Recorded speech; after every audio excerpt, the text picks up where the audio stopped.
NEET exam రాసిన 24 లక్షల మంది విద్యార్థులు తీవ్రమైన ఆందోళనలో ఉన్నారు. ప్రధానంగా మోడీ మూడోసారి ప్రభుత్వం ఏర్పాటు చేసిన తర్వాత జరిగినటువంటి నీట్ పరీక్షలు తీవ్రమైన అవకతవకలు జరిగాయి.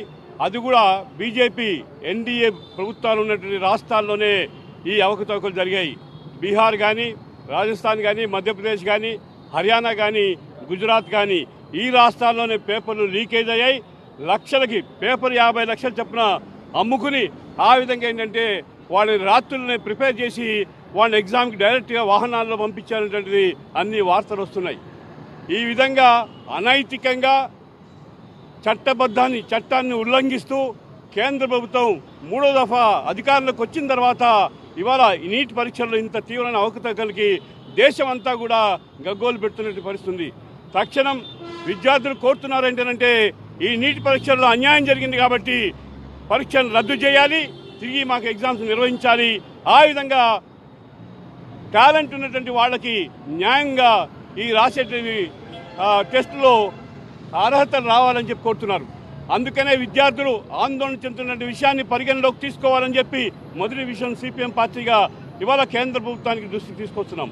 అసలు రాష్ట్రాల్లోనే గతంలో ఈ నీటు ఏదైతే నేషనల్ టాలెంట్ టెస్ట్ ఏదైతే నిర్వహిస్తున్నారో అది జరగకముందు రాష్ట్రాల్లోనే జరిగాయి. ఆ విధంగా సమర్థవంతంగా రాష్ట్రాల్లో ఈ ఎగ్జామినేషన్ నిర్వహించి ఆ విధంగా ఏంటంటే మౌఖికమైన పరిస్థితి ఉంది.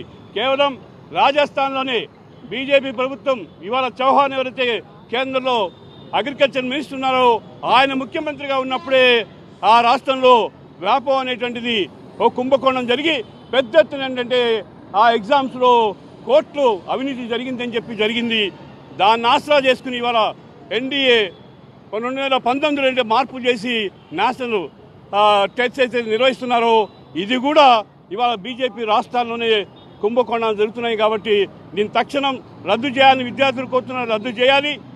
ఇవాళ జరిగినటువంటి అన్నిటి మీద కూడా సుప్రీంకోర్టు దృష్టికి వచ్చింది కాబట్టి సుప్రీంకోర్టు ఈ విధంగా తీవ్రమైనటువంటి విద్యాలయాల్లో టెస్టులో ఈ దుర్మార్గాలు జరగడం చాలా ప్రమాదకరమైనని చెప్పింది.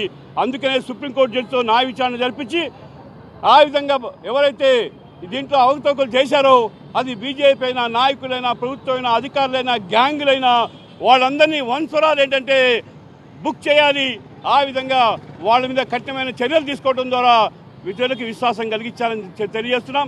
మరొకటి కూడా ఇవాళ ఏంటంటే ఈ బీజేపీ రాష్ట్రాల్లోనే జరిగింది కాబట్టి కేంద్ర విద్యామంత్రి నైతిక బాధ్యత తీసుకుని ఆ విధంగా రాజీనామా చేయడం ద్వారానే విశ్వాసం కలిగిస్తారు అని చెప్పి భావిస్తున్నాం. కాబట్టి నీట్ ఎగ్జామ్స్ విద్యార్థులు కోరుతున్నట్టుగా రద్దు చేయాలి, న్యాయ విచారణ సుప్రీంకోర్టు చేస్తూ జరిపించాలి. రాష్ట్రాల్లోనే ఎగ్జామ్స్ కండక్ట్ చేసుకోవడానికి తిరిగి పాత పద్ధతుల్లోనే అవకాశం కల్పిస్తే మెరుగ్గా ఉంటుందని చెప్పి భావిస్తున్నాం.